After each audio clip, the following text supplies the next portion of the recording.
Restaurant, তো এখানে এসে খাইতে এটা আরবিক রেস্টুরেন্টে আসছি, তো এখানে একটা অর্ডার দিলাম মেহেন্দি, মিট মেহেন্দি, একটা স্যুপ দিছে।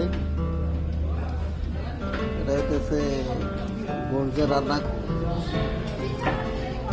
আমাদের গোলজার ভাই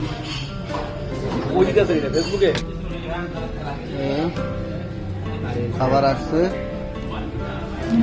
এখানে। সম্ভবত একটা রুটিও দিবে।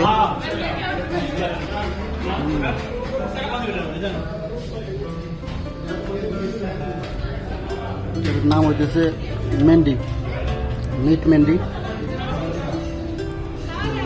আর এটা হচ্ছে এটা হচ্ছে এই গোশটা যখন সিদ্ধ করতে হয়, সিদ্ধর পানি। রুটি আছে।